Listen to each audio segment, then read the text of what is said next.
Hi, welcome to Story Time with Dottie.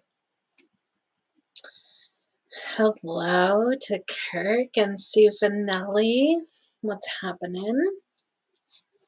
So, we're going to be finishing the Voyage of the Dawn Treader tonight, the Chronicles of Narnia series, and then I'm going to be taking a couple weeks off in between the next book, which is The Silver Chair. And so, yeah, I'm going to take a couple weeks off because I really need to figure out what I'm going to be doing about my living situation. And yeah, I think it would be good to take a little break. And so, yeah, then I'll be starting back up in January. But yeah, pretty excited for the end of this book, but also kind of sad that yet another book is ending, but kind of can't believe that I've read almost five full books on live streams. That's pretty impressive. And now I'll have to figure out exactly how many streams it is. I haven't ever counted how many streams that is, but that is a lot of live streams. So I thank you all for sticking it out and enjoying it and just being here to support the stream. So just did some Christmas wrapping. Had some pretty good wrapping paper. But Barbara Bear, hello. But yeah, so with my living situation, I would like to do an RV.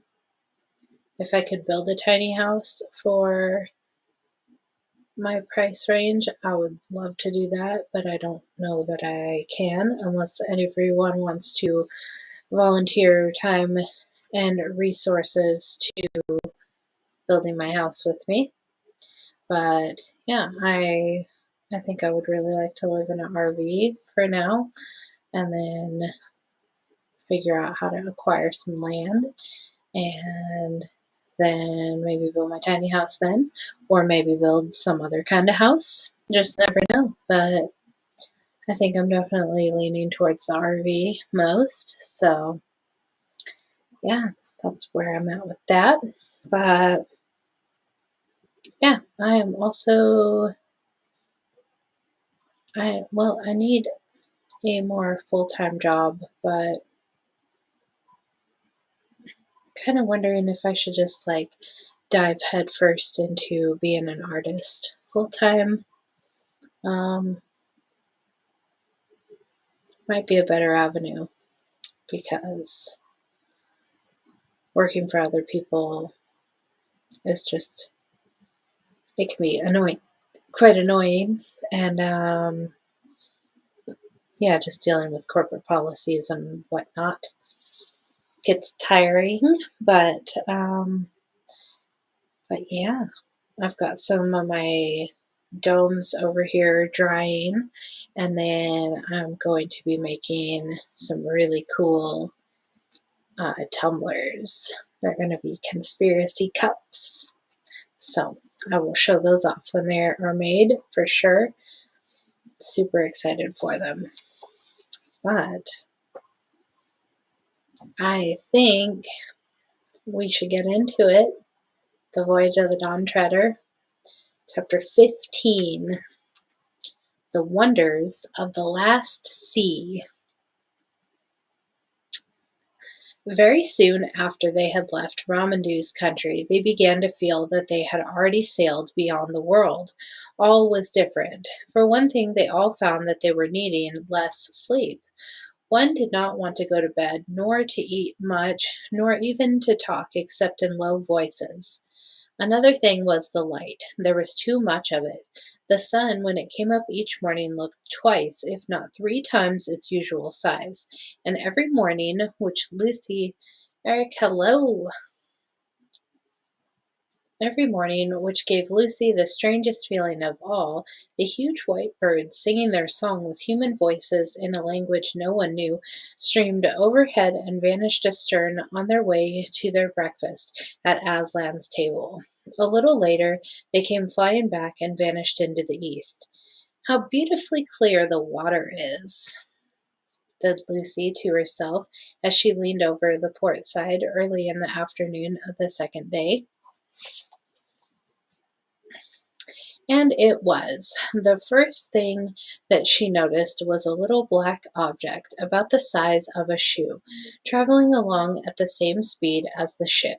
For a moment, she thought it was something floating on the surface, but then there came floating past a bit of stale bread which the cook had just thrown out of the galley, and the bit of bread looked as if it were going to collide with the black thing, but it didn't. It passed above it, and Lucy now saw that the black thing could not be on the surface. Then the black thing suddenly got very much bigger and flicked back to normal size a moment later. Now Lucy knew she had seen something just like that happen somewhere else, if only she could remember where. She held her hand to her head and screwed up her face and put out her tongue in the effort to remember. At last she did. Of course, it was like what you saw from a train on a bright sunny day. You saw the black shadow of your own coach running along the fields at the same pace as the train. Then you went into a cutting, and immediately the same shadow flicked close up to you and got big, racing along the grass of the cutting bank. Then when then you came out of the cutting, and flick, once more the black shadow had gone back to its normal size and was running along the fields.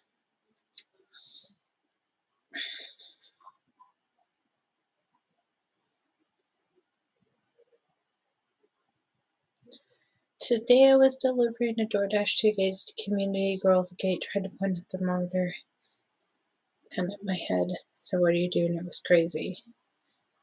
Wow, that's really weird.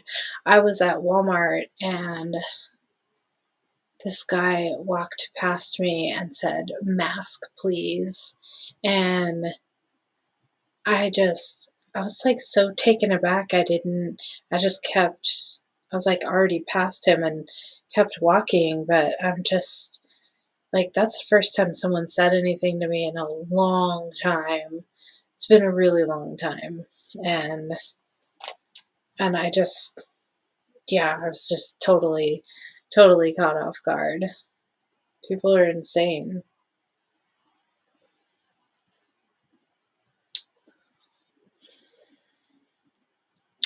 "It's our shadow, the shadow of the dawn treader," said Lucy. "Our shadow running along on the bottom of the sea. That time when it got bigger, it went over a hill, but in that case the water must be clearer than I thought. Good gracious, I must be seeing the bottom of this sea, fathoms and fathoms down." As soon as she had said this, she realized that the great silvery expanse which she had been seeing, without noticing, for some time was really the sand on the sea bed, and that all sorts of darker or brighter patches were not lights and shadows on the surface, but real things on the bottom. At present, for instance, they were passing over a mess of soft purply green, with a broad winding strip of pale gray in the middle of it. But now that she knew it was on the bottom, she saw it much better. She could see that bits of the dark stuff were much higher than other bits, and were waving gently, "just like trees in a wind," said Lucy, "and I do believe that's what they are. It's a submarine forest." What's to leave? No, I don't have to leave. I'm welcome to stay here, but I would like my own space, and um I can't have the garden that I wish to have here because we don't have the land and sun and capabilities for me to have um, the garden that I want. And you're also not allowed to have chickens here or any type of farm animal like that. So, yeah, that's been my plan for a while to get something better suited towards the goals that I want and the stuff that I want to do.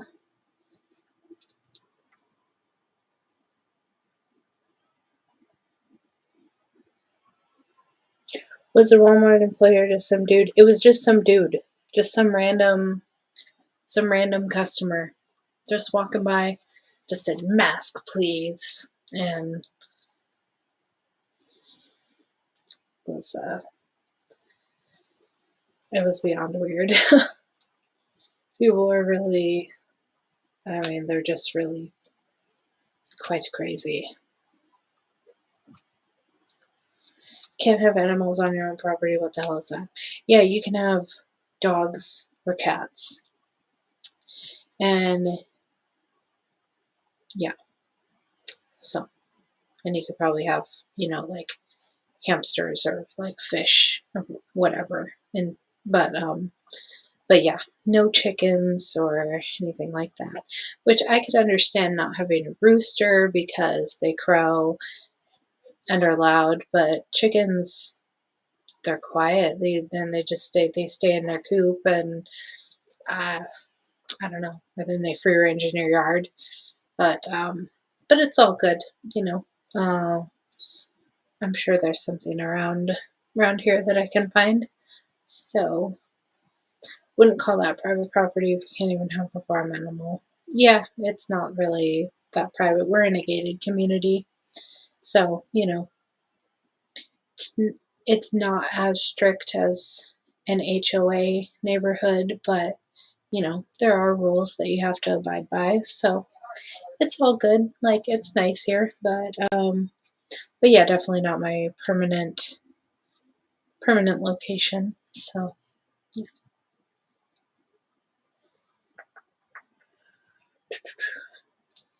They passed on above it, and presently the pale streak was joined by another pale streak. If I was down there, thought Lucy, that streak would be just like a road through the wood, and that place where it joins the other would be a crossroads. Oh, I do wish I was. Hello, the forest is coming to an end, and I do believe the streak really was a road. I can still see it going on across the open sand. It's a different color, and it's marked out with something at the edges, dotted lines. Perhaps they are stones. And now it's getting wider.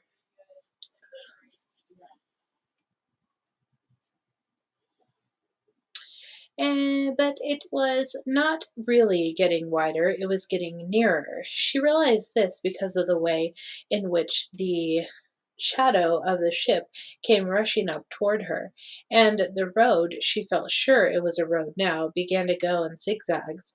Obviously, it was climbing up a steep hill, and when she held her head sideways and looked back, what she saw was very like what you see when you go down a winding road from the top of a hill. She couldn't even see the shafts of sunlight falling through the deep water onto the wooded valley, and in the extreme distance, everything melting away into a dim greenness. But some places, the sunny ones, she thought, were ultramarine blue. She could not, however, spend much time looking back. What was coming into view in the forward direction was too exciting. The road had apparently now reached the top of the hill and ran straight forward. Little specks were moving to and fro on it, and now something most wonderful, fortunately in full sunlight, or as full as it can be when it falls through fathoms of water, flashed into sight. It was knobbly and jagged and of a pearly or perhaps an ivory color. She was so nearly straight above it that at first she could hardly make out what it was, but everything became plain when she noticed its shadow. The sunlight was falling across Lucy's shoulders, so the shadow of the thing lay stretched out on the sand behind it, and by its shape she saw clearly that it was a shadow of towers and pinnacles, minarets and domes. "Why, it's a city or a huge castle," said Lucy to herself, "but I wonder why they've built it on top of a high mountain." Long afterward, when she was back in England and talked all these adventures over with Edmund, they thought of a reason, and I'm pretty sure it is the true one. In the sea, the deeper you go, the darker and colder it gets, and it is down there in the dark and cold that dangerous things live, the squid and the sea serpent and the kraken. The kraken. The valleys are the wild, unfriendly places. The sea people feel about their valleys as we do about mountains, and feel about their mountains as we feel about valleys. It is on the heights, or as we would say in the shallows, that there is warmth and peace. The reckless hunters and brave knights of the sea go down into the depths on quests and adventures, but return home to the heights for rest and peace. Courtesy and counsel, the sports, the dances, and the songs. They had passed the city, and the seabed was still rising. It was only a few hundred feet below the ship now. The road had disappeared. They were sailing above an open park-like country, dotted with little groves of brightly colored vegetation. And then Lucy nearly squealed aloud with excitement. She had seen people. There were between 15 and 20 of them, and all mounted on sea-horses. Not the tiny little sea-horses which you may have seen in museums, but horses rather bigger than themselves. They must be noble and lordly people, Lucy thought, for she could catch the gleam of gold on some of their foreheads, and streamers of emerald and orange-colored stuff fluttered from their shoulders in the current.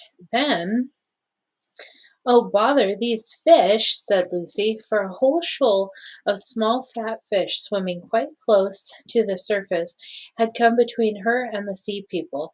But though this spoiled her view, it led to the most interesting thing of all. Suddenly, a fierce little fish of a kind she had never seen before came darting up from below, snapped, grabbed, and sank rapidly with one of the fat fish in its mouth. And all of the sea people were sitting on their horses staring up at what had happened.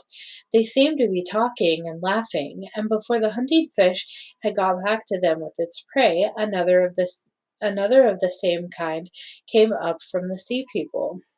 And Lucy was almost certain that one big seaman who sat on his seahorse in the middle of the party had sent it or released it as if he had been holding it back till then in his hand or on his wrist.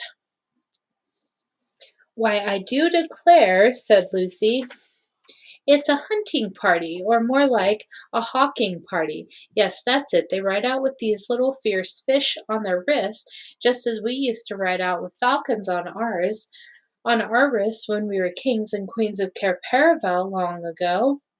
And then they fly them, or I suppose I should say they swim them, at the others. How—" She stopped suddenly because the scene was changing. The sea people had noticed the dawn treader. The shoal of fish had scattered in every direction. The people The people themselves were coming up to find out the meaning of this big black thing which had come between them and the sun, and now they were so close to the surface that if they had been in air instead of water, Lucy could have spoken to them. There were men and women both. All wore coronets of some kind, and many had chains of pearls. They wore no other clothes. Their bodies were the color of old ivory, their hair dark purple. The king in the center, no one could mistake him for anything but the king, looked proudly and fiercely into Lucy's face, and shook a spear in his hand. His knights did the same. The faces of the ladies were filled with astonishment. Lucy felt sure that they had never seen a ship or a human before. And how should they in seas beyond the world's end where no ship ever came? "What are you staring at, Lou?" said a voice close beside her. Lucy had been so absorbed in what she was seeing that she started at the sound, and when she turned, she found that her arm had gone dead from leaning so long on the rail in one position. Drinian and Edmund were beside her. Lucy does not know what to do. Indeed. "Look," she said. They both looked, but almost at once Drinian said in a low voice, "Turn round at once, your majesties. That's right, with our backs to the sea, and don't look as if we were talking about anything important." What's the matter?" said Lucy as she obeyed. "It'll never do for the sailors to see all that," said Drinian. "We'll have men falling in love with a sea woman or falling in love with the undersea country itself and jumping overboard. I've heard of that kind of thing happening before in strange seas. It's always unlucky to see these people." "But we used to know them," said Lucy. "In the old days at Cair Paravel, when my brother Peter was High King, they came to the surface and sang at our coronation." "Michelle L., what's happening? And Clem Fandango, hello and welcome. Welcome. "I think that must have been a different kind, Lou," said Edmund. "They could live in the air as well as under the water." "I rather think these can't. By the look of them, they'd have surfaced and started attacking us long ago if they could. They seem very fierce." "At any rate," began Drinian, but at that moment two sounds were heard. One was a plop, the other was a voice from the fighting top shouting, "Man overboard!" Then everyone was busy. Some of the sailors hurried aloft to take in the sail. Others hurried below to get to the oars, and Rince, who was on duty on the deck, began to put the helm hard over so as to come round and back to the man who had gone overboard. But by now everyone knew that it wasn't strictly a man, it was Reepicheep. "Drat that mouse," said Drinian. "It's more trouble than all the rest of the ship's company put together. If there is any scrape to be got into in it, we'll get. It ought to be put in irons. Keel hauled, marooned, have its whiskers cut off. Can anyone see the little blighter?"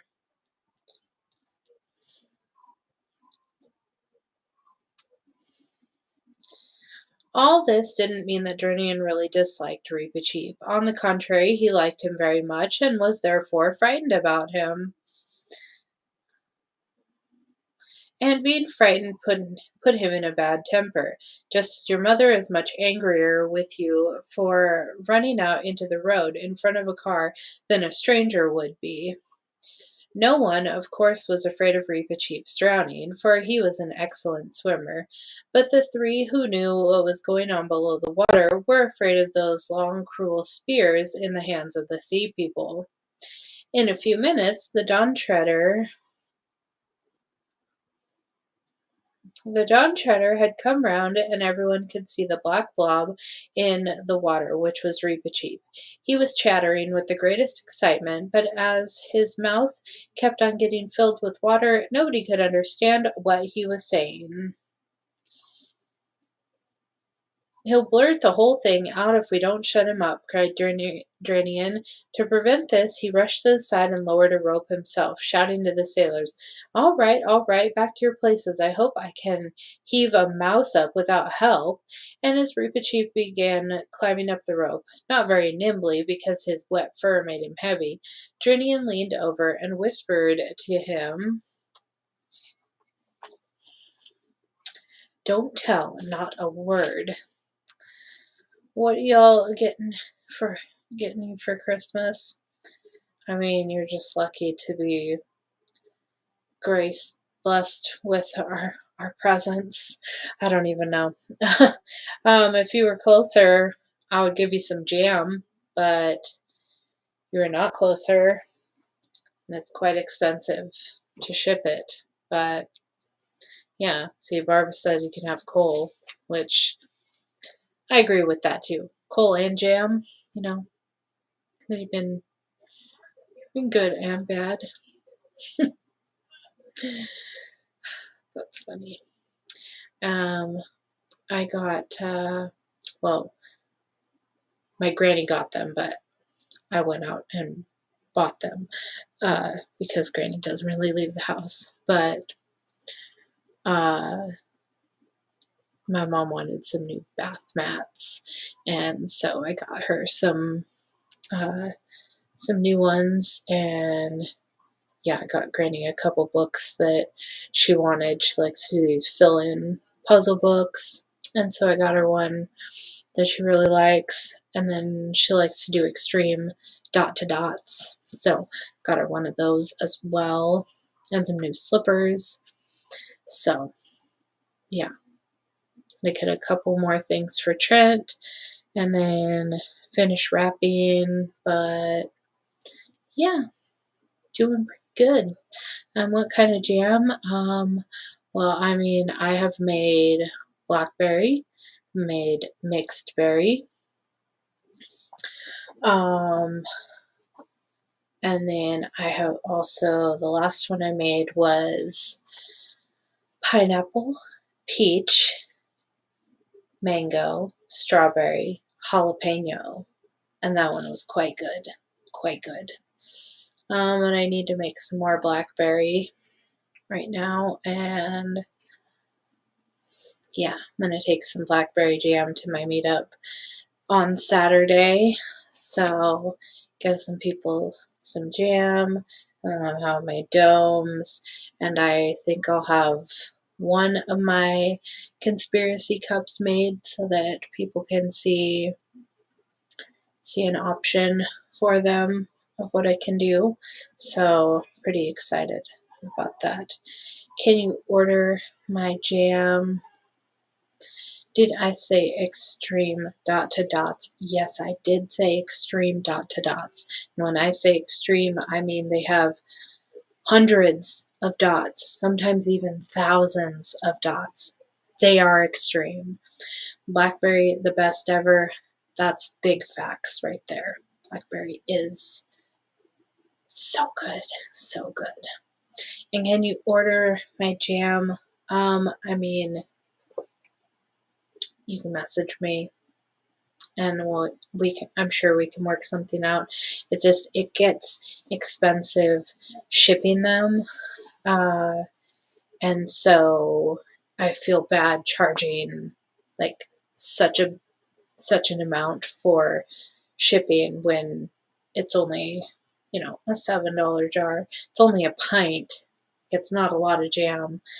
Obviously I can make a bigger jar, but yeah, it's difficult. I mean, I wish that it was easier to ship it. I can, but yeah, again, I just feel bad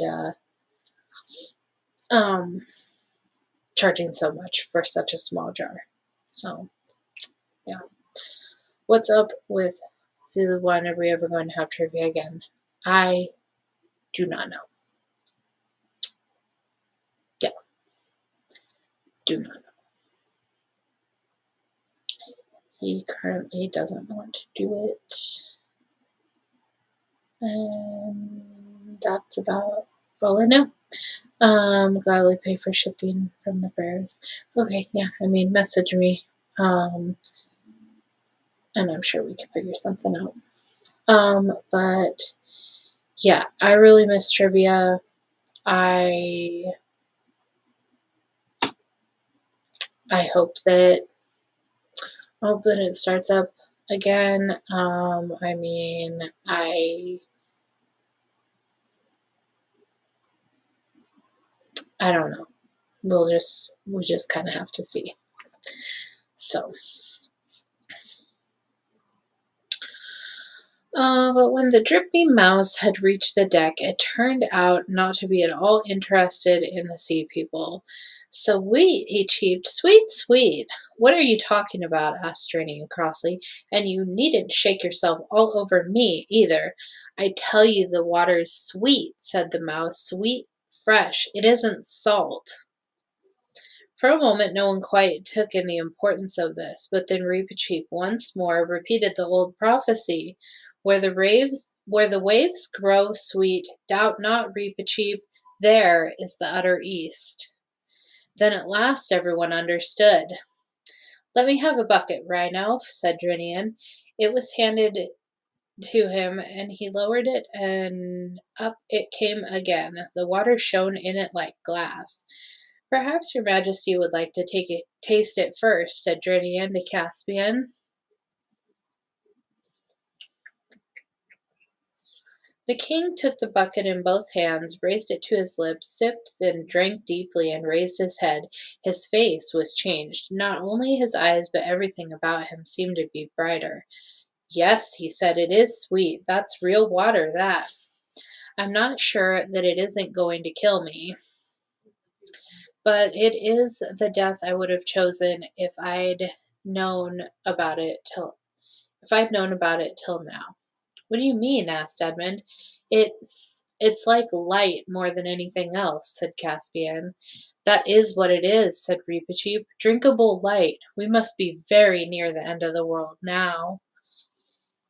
There was a moment's silence, and then Lucy knelt down on the deck and drank from the bucket. It's the loveliest thing I've ever tasted, she said with a kind of gasp. But oh, it's strong. We shan't need to eat anything now. And one by one everybody on board drank, and for a long time they were all silent. They felt almost too well and strong to bear it, and presently they began to notice another result. As I have said before, there hadn't been too much light ever since they left. There had been too much light ever since they had left the island of Ramandu. The sun too large, though not too hot, the sea too bright, the air too shining. Now the light grew no less. If anything, it increased, but they could bear it.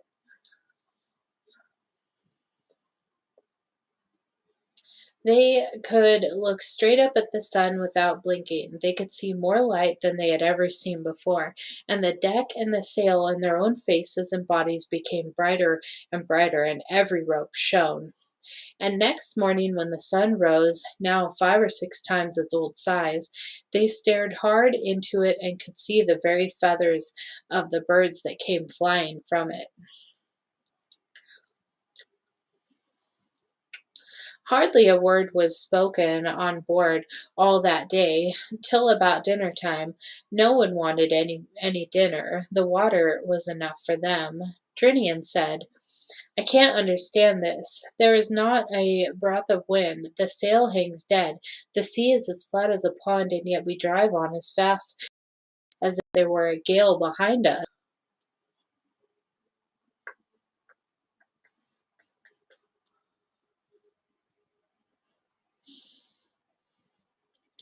I've been thinking that too, said Caspian. We must be caught in some strong current.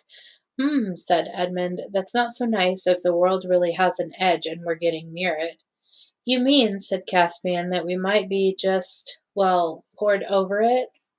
Yes, yes, cried Reepicheep, clapping his paws together.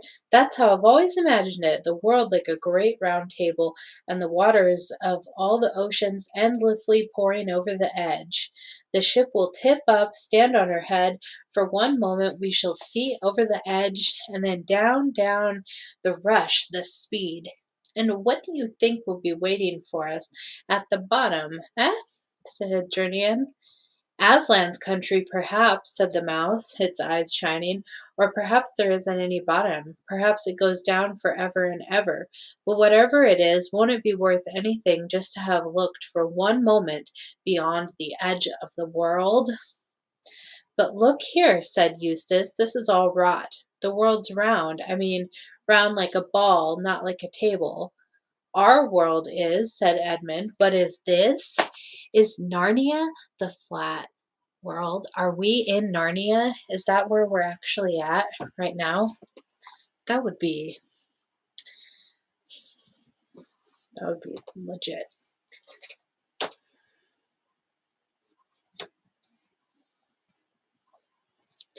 Do you mean to say, asked Caspian, that you three come from a round world, round like a ball, and you've never told me? It's really too bad of you, because we have fairy tales in which there are round worlds, and I always loved them. I never believed there were any real ones, but I've always wished there were, and I've always longed to live in one. Oh, I'd give anything. I wonder why you can get into our world and we can never get into yours. If only I had the chance. It must be exciting to live on a thing like a ball. Have you ever been to the parts where people walk about upside down? We're in Mordor. You just want to be in Lord of the Rings so bad already.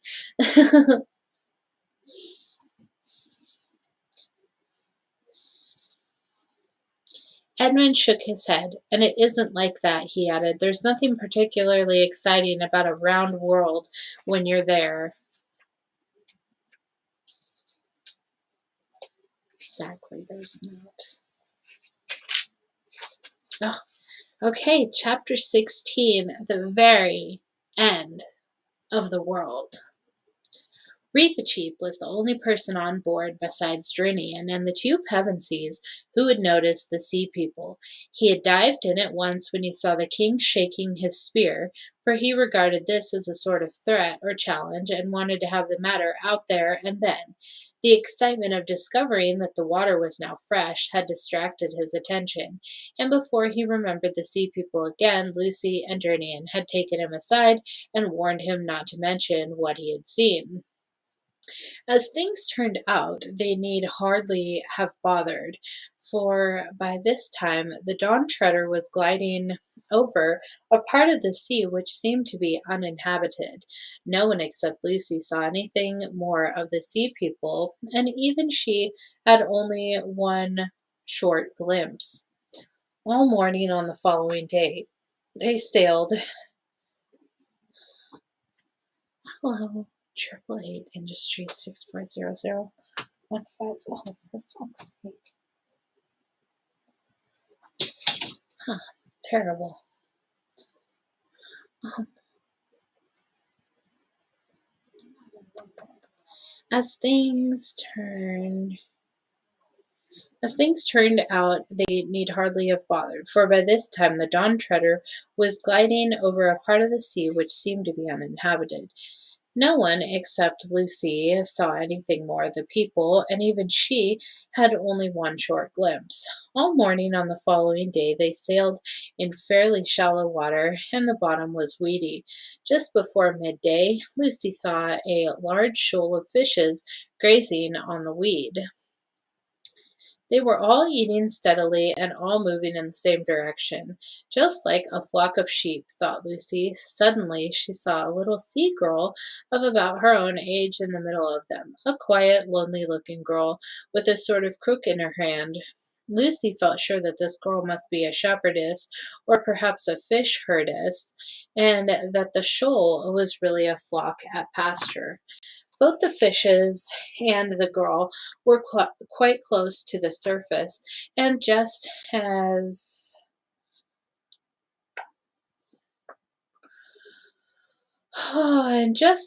the girl gliding in the shallow water and Lucy leaning over the bulwark came opposite to one another, the girl looked up and stared straight into Lucy's face.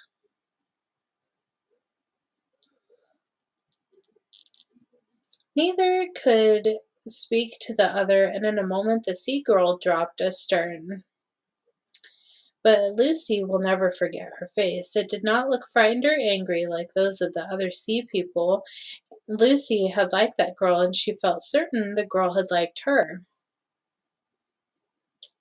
In that moment, one in that one moment they had somehow become friends. There did not seem to be much chance of their meeting again in that world or any other, but if ever they do, they will rush together with their hands held out. After that, for many days, without wind in her shrouds or foam at her bows, across a waveless sea, the Dawn Treader glided smoothly east. Every day and every hour the light became more brilliant, and still they could bear it. No one ate or slept, and no one wanted to, for they drew buckets of dazzling water from the sea, stronger than wine and somehow wetter, more liquid than ordinary water, and pledged one another silently in deep draughts of it. And one or two of the sailors, who had been oldish men when the voyage began, now grew younger every day. Everyone on board was filled with joy and excitement, but not an excitement that made one talk. The further they sailed, the less they spoke, and then almost in a whisper, the stillness of that last sea laid hold on them. "My lord," said Caspian to Drinian one day, "what do you see ahead?"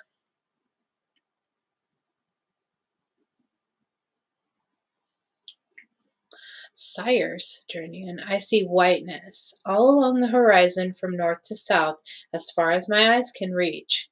"That is what I see, too," said Caspian, "and I cannot imagine what it is." "If we were in higher latitudes, your majesty," said Drinian, "I would say it was ice, but it can't be, not here. All the same, we'd better get men to the oars and hold the ship back against the current. Whatever the stuff is, we don't want to crash into it at this speed." They did as Drinian said, and so continued to go lower and lower. The whiteness did not get any less mysterious as they approached it. If it was land, it must be a very strange land, for it seemed just as smooth as the water and on the same level with it. When they got very close to it, Drinian put the helm hard over and turned the Dawn Treader south so that she was broadside onto the current, and rowed a little way southward along the edge of the whiteness. In so doing, they accidentally made the important discovery that the current was only about 40 feet wide and the rest of the sea was still as a pond. This was good news for the crew, who had already begun to think that the return journey to Ramandu's land, rowing against stream all the way, would be pretty poor sport. It also explained why the shepherd girl had dropped so quickly astern. She was not in the current. If she had been so, she would have been moving east at the same speed as the ship. And still no one could make out what the white stuff was. Then the boat was lowered and it put off to investigate. Those who remained on the Dawn Treader could see that the boat pushed right in amidst the whiteness, and then they could hear the voices of the party in the boat, clear across the still water, talking in a shrill and surprised way. Then there was a pause while Rheinelf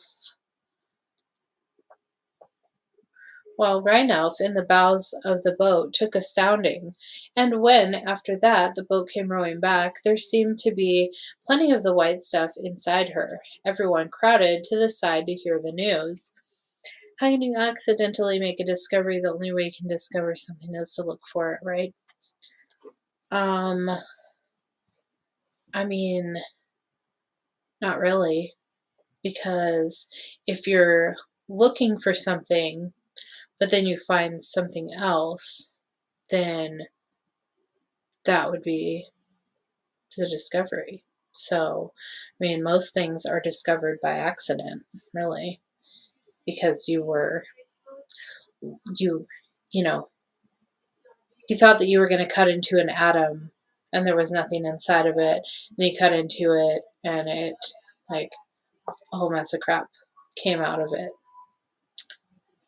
I mean, if that story is even true about, like, being able to cut open an atom, who knows? But uh, yeah, I mean, I think that's just how any discovery is made. So you're looking for something, and what you find may be what you speculated, but could be something totally different. Don't know. Stuffed beagle.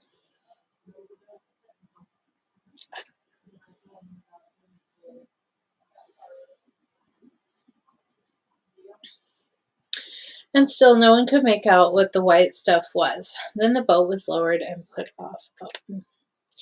Everyone crowded to the side to hear the news. "Lilies, your majesty," shouted Rheinelf, standing up in the Bows? What did you say? Asked Caspian.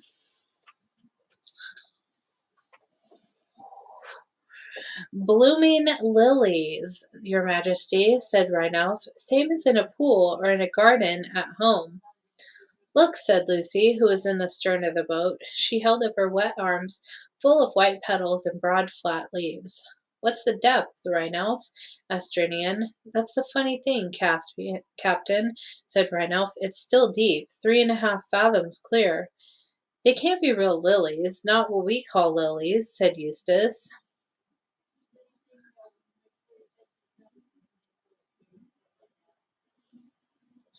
Probably they were not, but they were very like them, and when, after some consultation, the Dawn Treader turned back into the current and began to glide eastward through the Lily Lake or the Silver Sea, they tried both these names, but it was the Silver Sea that stuck and is now on Caspian's map. The strangest part of their travels began. Very soon the open sea, which they were leaving, was only a thin rim of blue on the western horizon. Whiteness, shot with faintest color of gold, spread round them on every side, except just astern, where their passage had thrust the lilies apart and left an open lane of water that shone like dark green glass. To look at it, this last sea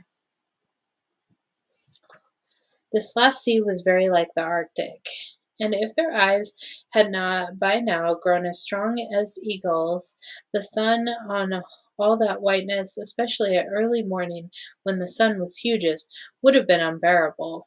And every evening the same whiteness made the daylight last longer. There seemed to be no end to the lilies. Day after day, from all those miles and leagues of flowers, there rose a smell which Lucy found it very hard to describe. Sweet, yes, but not at all sleepy or overpowering.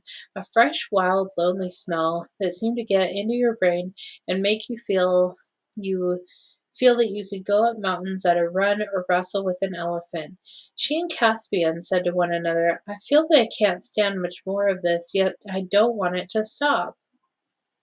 They took soundings very often, but it was only several days later that the water became shallower. After that, it went on getting shallower. There came a day when they had to row out of the current and feel their way forward at a snail's pace, rowing, and soon it was clear that the Dawn Treader could sail no farther east. Indeed, it was only by very clever handling that they saved her from grounding. Lower the boat, cried Caspian, and then call the men aft. I must speak to them. What's he going to do? Whispered Eustace to Edmund. There's a queer look in his eyes. I think we probably all look the same, said Edmund. They joined Caspian on the deck, and soon all the men were crowded together at the foot of the ladder to hear the king's speech. Friends, said Caspian, we have now fulfilled the quest on which you embarked. The 7 lords are all accounted for, and as Sir Reepicheep has sworn never to return, when you reach Marmaduke's land you will doubtless find the lords Revilian and Argos and Mavremorn awake. To you, my Lord Drinian, I entrust this ship, bidding you to sail to Narnia with all the speed you may, and above all not to land on the island of Deathwater, and instruct my regent, the dwarf Trumpkin, to give to all these my shipmates the rewards I promised them. They have been earned well, and if I come not again, it is my will that the regent and Master Cornelius, Truffle Hunter the Badger, and the Lord Drinian choose a king of Narnia with the consent. But, sire, interrupted Drinian, are you abdicating? I am going with Reepicheep to see the world's end, said Caspian. A low murmur of dismay ran through the sailors. We will take the boat, said Caspian. You will have no need of it in these gentle seas, and you must build a new one on Romandu's island. And now, Caspian, said Edmund, suddenly and sternly, you can't do this. Most certainly, said Reepicheep, His Majesty cannot. No, indeed, said Drinian. Can't? Said Caspian sharply, looking for a moment not unlike his Uncle Miraz. "Begging your Majesty's pardon," said Ranulph from the deck below, "but if one of us did the same, it would be called deserting." "You presume too much on your long service, Ranulph," said Caspian. "No, sire, he's perfectly right," said Jernian. "By the maid of Aslan," said Caspian, "I had thought you were all my subjects here, not my schoolmasters." "I'm not," said Edmund. "All I say is you cannot do this." "Can't again," said Caspian. "What do you mean?" "If it please your Majesty, we mean shall not," said Reepicheep with a very low bow. "You are the King of Narnia. You break faith with all your subjects, and especially with Trumpkin. If you do not return, you shall not please yourself with adventures as if you were a private person. And if your Majesty will not hear reason, it will be the truest loyalty of every man on board to follow me in disarming and binding you till you come to your senses." "Quite right," said Edmund, "like they did with Ulysses when he wanted to go near the Sirens." Caspian's hand had gone near his sword hilt when Lucy said, "And you've almost promised Ramandu's daughter to go back." Caspian paused. "Well, yes, there is that," he said. He stood irresolute for a moment and then shouted out to the ship in general, "Well, have your way, the quest is ended. We all return. Get the boat up again." "Sire," said Reepicheep, "we do not all return. As I explained before."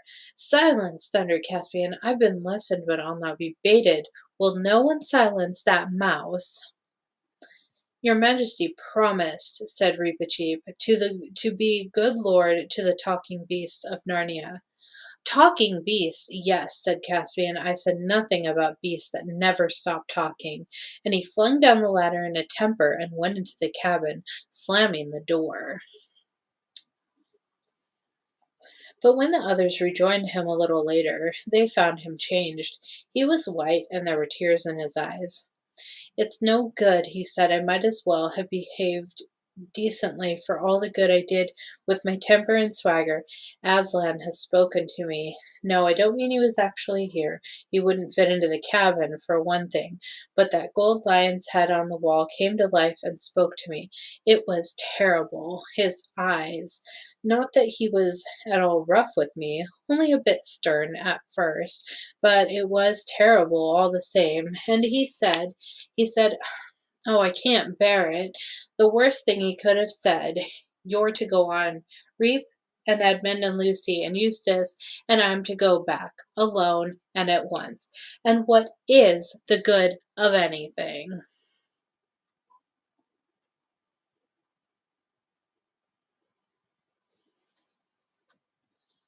"Caspian, dear," said Lucy, "you knew we'd have to go back to our own world sooner or later." "Yes," said Caspian with a sob, "but this is sooner." "You'll feel better when you get back to Ramandu's island," said Lucy. "Oh, Sue, you're the best." He cheered up a little later on, but it was a grievous parting on both sides, and I will not dwell on it. About 2 o'clock in the afternoon, when victualled and watered, though they thought they would need neither food nor drink, and with Reepicheep's coracle on board, the boat pulled away from the Dawn Treader to row through the endless carpet of lilies. The Dawn Treader flew all her flags and hung out her shields to honor their departure. Tall and big and homelike she looked from their low position with the lilies all round them, and even before she was out of sight they saw her turn and began rowing slowly westward. Yet though Lucy shed a few tears, she could not feel it as much as you might have expected. The light, the silence, the tingling smell of the silver sea, even in some odd way the loneliness itself, were too exciting. There was no need to row, for the current drifted them steadily to the east. None of them slept right. All that night and all the next day they glided eastward, and when the third day dawned, with a brightness you or I could not bear, even if we had dark glasses on, they saw a wonder ahead. It was as if a wall stood up between them and the sky, a greenish gray, trembling, shimmering wall. Then up came the sun, and at its first rising they saw it through the wall, and it turned into wonderful rainbow colors. Then they knew that the wall was really a long, tall wave, a wave endlessly fixed in one place, as you may often see at the edge of a waterfall. It seemed to be about 30 feet high, and the current was gliding them swiftly toward it. You might have supposed they would have thought of their danger. They didn't. I don't think anyone could have in their position, for now they saw something not only behind the wave, but behind the sun. They could not have even seen the sun if their eyes had not been strengthened by the water of the last sea. But now they could look at the rising sea and see it clearly and see things beyond it. What they saw eastward beyond the sun was a range of mountains. It was so high that either they never saw the top of it or they forgot it.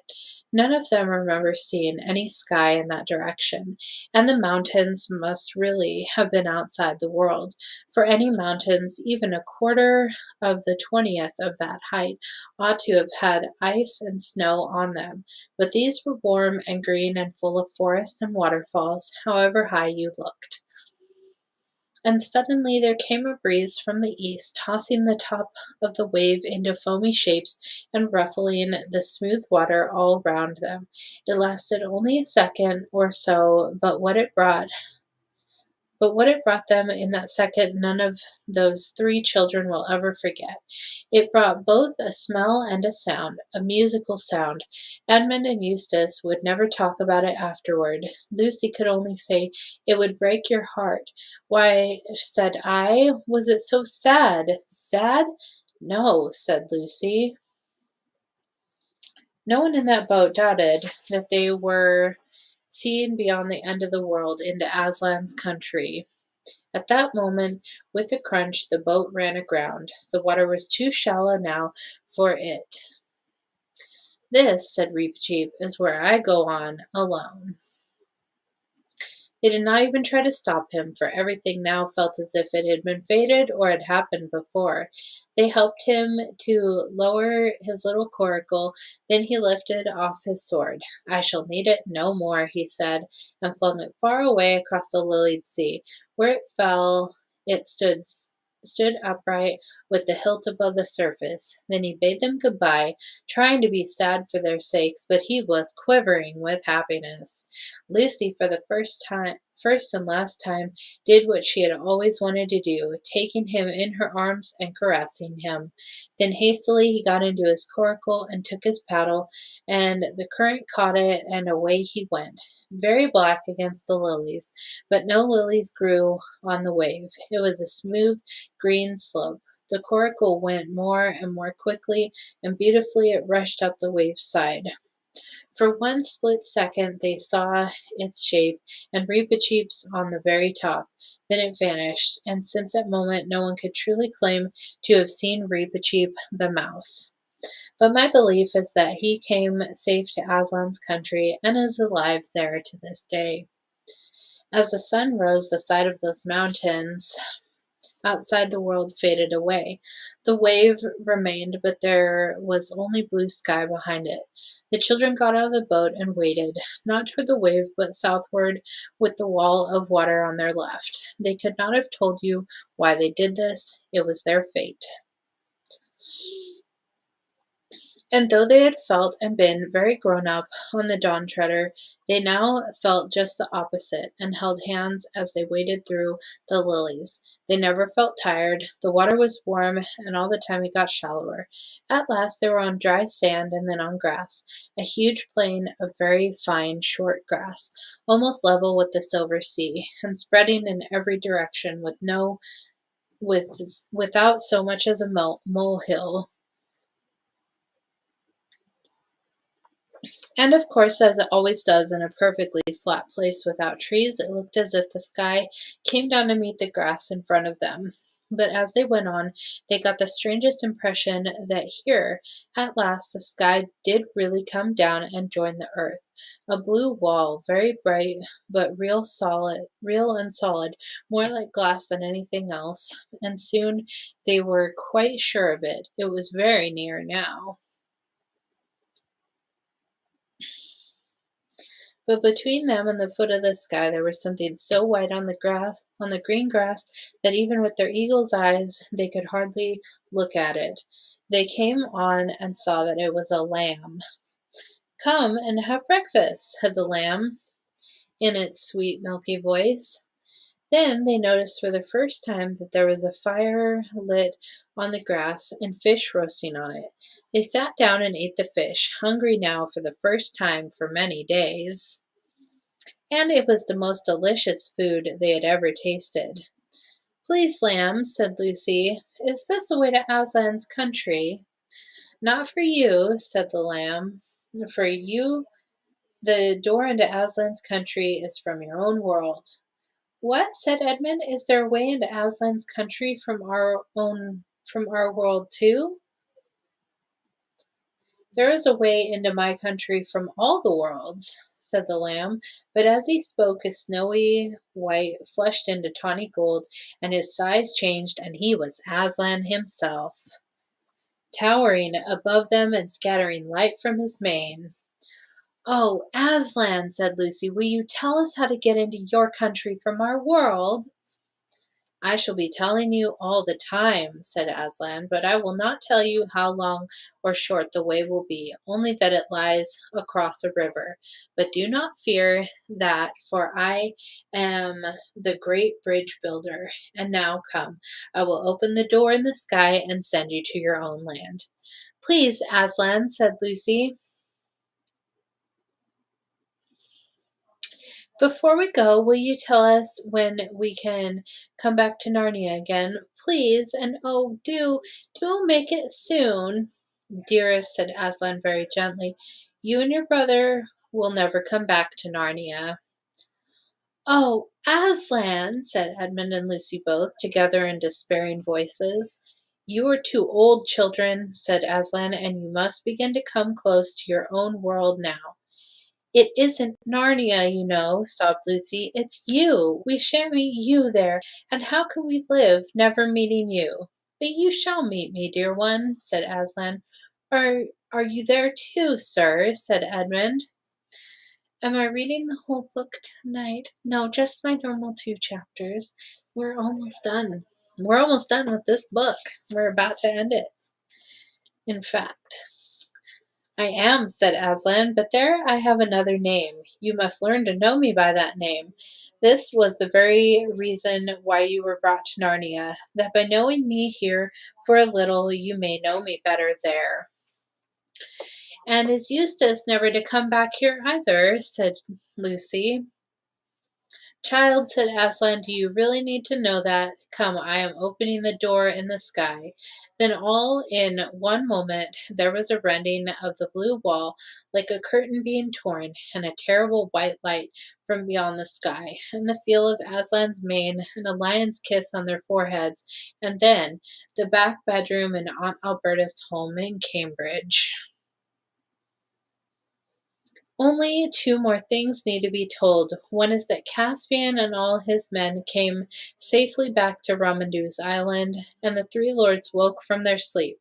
Caspian married Ramandu's daughter, and they all reached Narnia in the end, and she became a great queen and the mother and grandmother of great kings. The other is that back in our own world, everyone soon started saying how Eustace had improved, and how you'd never know him for the same boy. Everyone except Aunt Alberta, who said he'd become very commonplace and tiresome, and it must have been the influence of those Pevensey children.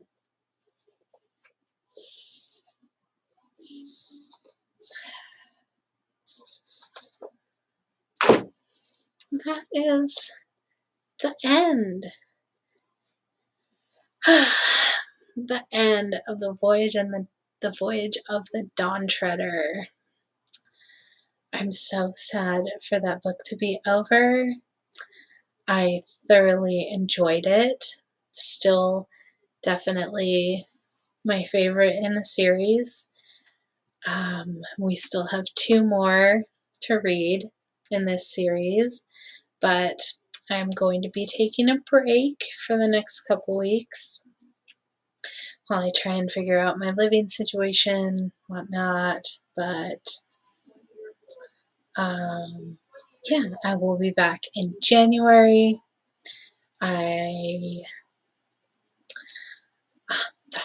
That's pretty much about it. Lord of the Rings, yes, after we still have 2 more books in the Chronicles of Narnia, then we will be doing the Lord of the Rings. So I'm looking forward to those quite a bit, but yeah, we're all done with book 5. 5 whole books I've read on the live stream. That's pretty crazy to think of. Yeah, really crazy how life takes hold. Yesterday was 2 years since I hosted my very first meetup, and so that's crazy to think how much has happened in the last 2 years, and the friends that I've made, friends that I've kept, lost, whatnot. Yeah, pretty awesome. I'm having a meet up this Saturday at 2 p.m. at the Farm Boy in Olympia, Washington. Mark Sargent will be there. I will be there. Other people will be there. And it's going to be a really good time. So come on out. Hey, Zulu One, what's up? What's next? Dottie's sleeping. No, just for a couple weeks. I'm just going to take a couple week break. I'll be starting back up in January with our 6th book. So where am I going? I'm not going anywhere, though I do need to work on figuring out my living situation. I am not being forced to leave my mom and granny's, but it's time that I get my own place. So that's where I'm at. And I just got a check from my old job, so now I have the money to get an RV that I would like. I'm hoping. So yeah, you're gonna have to do without me until I come back in January. No filling your Wednesday night slot with someone else. Must keep this slot open for me. But I'm sure you will all come back once I am back. So, and we'll be back in January. On my own place too one day. Yes. Yes, I've been living with my mom and granny for over a year now. And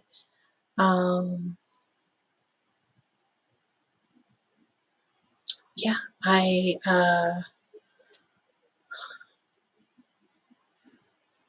don't know. It's time to get my own place. I totally lost my train of thought. Yeah, it's just time to get my own place. And so yeah, I think I want to get an RV.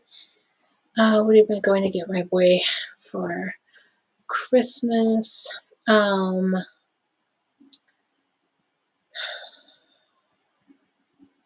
My mom and granny got him most of what is on his list. He just doesn't really want a ton of stuff.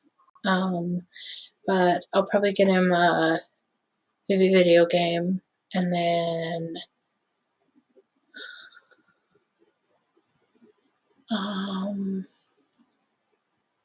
I really don't know. I don't know. Yeah, he just doesn't really want a ton of stuff, so it's kind of hard to buy for him because he has everything he needs, and it's just something that he really wants. So I don't know. I'm sure I'll find some stuff. I like to get him like board games and stuff like that that him and I can play together. And yeah, we'll just see what jumps in my cart. But yeah. So yeah, come to my meetup this Saturday, the Farm Boy in Olympia, Washington, at 2 p.m. And seeing Mrs. Trent, yeah, he had a lot of fun on our trip down there. It was awesome. Super fun to stay with you. Super good time.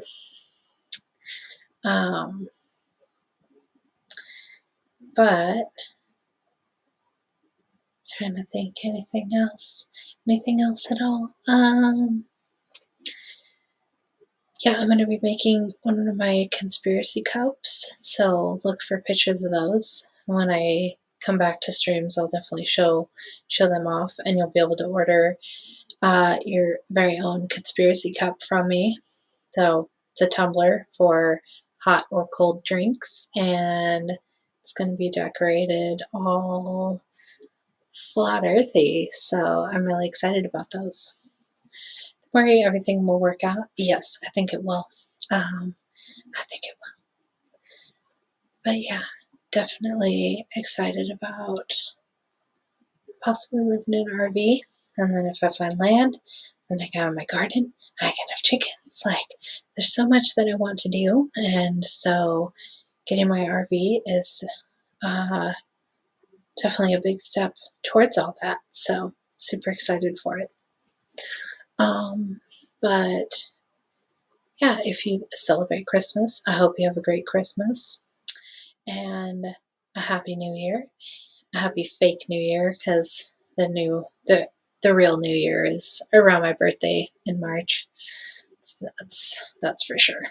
Why would you have the New Year in the middle of the winter when everything is dead and cold and miserable? No, New Year is definitely in the spring. Yes. But you can have a happy fake New Year. So and don't forget to subscribe to my YouTube, Twitch, Andy Live. And I think that's about it. So I will see you all on the flat side. Much love. And peace out.